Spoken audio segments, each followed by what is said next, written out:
மகரம் பற்றிய தலையதுக்கிலே 2 கேள்விகள். அதாவது மகரம் இன்றி ஒரு பெண் எத்தனை கிலோமீட்டர் பயணிக்கலாம், அடுத்தது பெண்கள் அதிகமான தூரம் பயணம் சென்ற நேரம் நிர்பந்தம் என்றால் என்ன, எந்த நிலையில பயணம் செய்யலாம்? அதாவது என்ன கேட்குறாங்கண்டா, மஹ்ரம் சம்பந்தமாக ஒரு பெண் தனியாக பயணம் செய்வது சம்பந்தமாக ஒரு கேள்வி. இதில் பெண்கள் தனியாக பயணம் செய்யக்கூடாது என்பது இஸ்லாத்தில் பொதுவான ஒரு சட்டம். லா துசாஃபிருல் மர்அத்து, ஒரு பெண் பயணம் செய்யக்கூடாது இல்லா பிதி மஹ்ரமின், ஒரு மஹ்ரம் உடனே தவிர மஹ்ரம் இல்லாமல் ஒரு பெண் பயணம் செய்யக்கூடாது என்பது பொதுவான ஒரு என்ன செய்யுது விதியாக உள்ளது. அப்போ இதுக்கு கிலோமீட்டர் கணக்கில் ஏதாவது எல்லைகள் குறிப்பிடப்பட்டிருக்குதான்னு கேட்குறாங்க. ஆதாரபூர்வமான சில ஹதீஸுகள், அறிவிப்பாளர் சரியாக இருக்கக்கூடிய சில ஹதீஸுகள், அதில் பலதரப்பட்ட கருத்துக்கள் வருது. 3 இரவு 3 பகல், 2 இரவு 2 பகல், ஓர் இரவு ஒரு பகல், இப்படியும் வருது.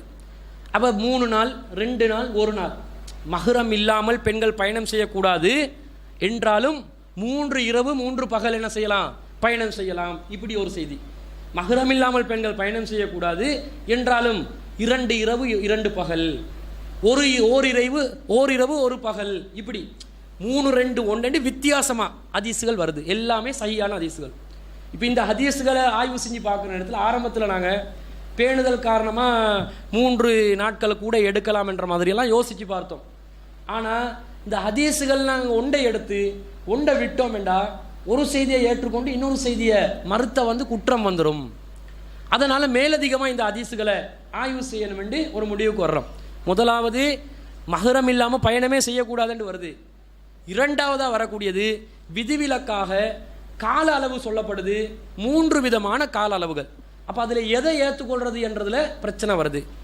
மீண்டும் சில ஹதீஸுகள் வருது, ஒரு குறிப்பிட்ட மைல் தூரம் அளவுக்கு, ஒரு குறிப்பிட்ட கிலோமீட்டர் தூரம் அளவுக்கு நீங்கள் பயணம் செய்கிறதா இருந்தால் மஹ்ரம் இல்லாமல் பயணம் செய்யலாம் என்றும் திரும்பவும் செய்தி வருது. இப்போ இந்த செய்தி வரும்போது இப்போ இரவு பகல் மஹ்ரம் சம்பந்தமாக வந்தது இன்னும் சுருங்குது. எப்படி சுருங்குது? ஒரு குறிப்பிட்ட எல்லைக்குள்ள, குறிப்பிட்ட கிலோமீட்டருக்குள்ள நீங்கள் பயணம் செய்கிறதா இருந்தால் மஹ்ரம் இல்லாமல் நீங்கள் தாராளமாக பயணம் செய்யலாம் பெண்களுக்கு என்று அதில் அனுமதி கிடைக்குது. இப்போ இந்த செய்தியை ஏற்றுக்கொண்டாலும் ஏற்கனவே அந்த ஏற்றுக்கொண்ட 3 செய்திக்கு பதில் இல்லாமல் போயிடும். அதை ஏற்றுக்கொள்ளாமல் மறுக்க வேண்டிய ஒரு நிலை வந்துடும். அப்போ இதையும் நாங்கள் நிறுத்தி வச்சு என்ன இதுக்கு மேலதிகமாக ஆய்வு செய்யணும், குழப்பமான சூழ்நிலை வருது. ஒரே செய்தியில் 4 விதமான எல்லைகள் வருது. அப்போ எது சரியானதாக இருக்கும் என்று ஆய்வு செய்து பார்க்கின்ற நேரத்தில் எப்படி ஒரு செய்தி கிடைக்குது என்று கேட்டால், அந்த ரசூல் ஸல்லல்லாஹு அலைஹி வஸல்லம் முன்னறிவிப்பாக சொன்ன ஒரு செய்தி. சன்னாலேருந்து ஹலரல் மவுத்து வரைக்கும் ஒரு பெண் என்ன செய்வா, காபத்துல்லாவை நோக்கி பயணம் மேற்கொள்வாள். அப்படி அவள் வரக்கூடிய பெண்மணி அல்லாஹுவை தவிர வேறு யாருக்கும் அஞ்சாமல் என்ன செய்வா, இறை இல்லம் காபாவை ஹஜ்ஜு செய்வாள் அப்படின்னு வருது. அப்போ ரசூல் ஸல்லல்லாஹு அலைஹி வஸல்லம் எப்போ இந்த செய்தியை சொல்கிறாங்கண்டா, ரசூல்லா கிட்ட வழிப்பறி சம்பந்தமாக ஒரு கேள்வி கேட்கப்படுகிறது. வழிப்பறி நிறைய இருக்குது, இடையில உள்ள பயணம் செய்யும் போது பொருட்கள் எல்லாம் கொள்ளையடிக்கிறாங்க. இந்த டைமில் நாங்கள் பாதுகாப்பாக இருக்கணுமெண்டா ஏதாவது ஒரு வழி ஒன்று ஏற்பாடு செய்யுங்கன்னு சொல்லும்போது தான் ரசூலா சொல்கிறாங்க, கூடிய சீக்கிரம் வழிப்பறியை நான் இல்லாமாக்கிடுவேன், என் ஆட்சி கீழே வழிப்பறி இன்ஷா அல்லாஹ் இனி வராது என்ற அளவுக்கு நான் ஏற்பாடு செய்கிறேன்றாங்க. அதே போல் எப்படிப்பட்ட ஒரு நிலையை நான் ஏற்படுத்துவேன், ஒரு ஹஜ்ஜு செய்வதற்காக தொலை தூரத்திலிருந்து ஒரு பெண்மணி தன்னந்தனியாக வருவாள். அப்போ மிகப்பெரிய ஒரு தூரத்தை சொல்கிறாங்க. சன்னாலேருந்து வரதா இருந்தால் மக்காவுக்கு வரதா இருந்தால் 200-300 கிலோமீட்டர் தாண்டி வரணும். அந்தளவுக்கு தூரத்தில் ஒரு பெண்மணி தன்னந்தனியாக ஹஜ்ஜு செஞ்சு போகக்கூடிய ஒரு நிலையை ஏற்படுத்துவேன்ன்றாங்க. அப்போ இதில் என்ன கிடைக்குது, பாதுகாப்பான ஒரு சூழ்நிலையை நபிகள் நாயகம் உருவாக்கி, அப்படி பாதுகாப்பான சூழ்நிலையை நான் உருவாக்குறது எந்த அளவுக்கு நான் நடைமுறைப்படுத்துவேன்டா, ஒரு பெண் தனியாக போகலாம் என்ற அளவுக்கு ஆக்குவேன்ன்றாங்க. அப்போ ஒரு பெண் தனியாக பயணம் செஞ்சு போகலாம் அந்த நிலையை நான் உருவாக்குவேன். அது மார்க்கத்தில் அனுமதி உள்ளது. எப்போ அனுமதி உள்ளது என்றால், அந்த பாதுகாப்பான சூழல் உருவாக்கப்படுகின்ற நேரத்தில் தான் அந்த அனுமதி உள்ளது என்றதை இந்த ஹதீஸிலிருந்து நாங்கள் அந்த எல்லை சம்பந்தமாக ஒரு முடிவு எடுக்கிறோம். எப்படி முடிவெடுக்கிறோம்? பொதுவாக பெண்கள் வெளியே ஃபர்ஸ்ட்டுக்கு பயணம் போகக்கூடாது. அல்லாஹ் தஆலா என்ன சொல்கிறான், வலா தபர்ருஜ்ன தபர்ருஜத்தில் ஜாஹிலியத்தில் ஊலா, நீங்கள் ஜாகிலியா காலத்தில் ஆரம்ப காலத்தில் எப்படி வெளியே அலங்காரத்தை வெளிப்படுத்தி கொண்டு லோலோ என்று அலைஞ்சிங்களோ அந்த மாதிரி வெளியே அலைந்து திரியாதீர்கள், இப்படி கட்டளைக்குது.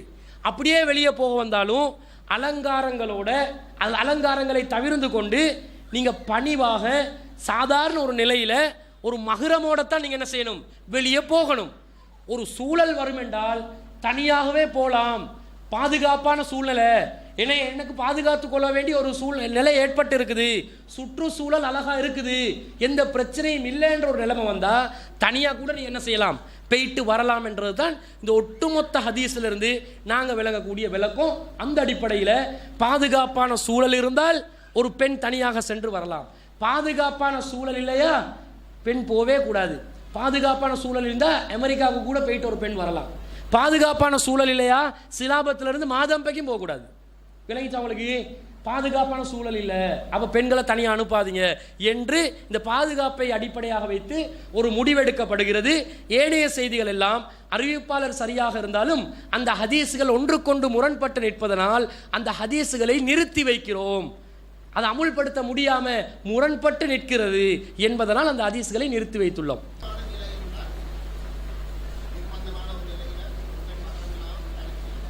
நிர்பந்தமான நிலையில் மஹரம் இல்லாமல் பயணம் போகிறது தான் பாதுகாப்பு தான் அடிப்படை.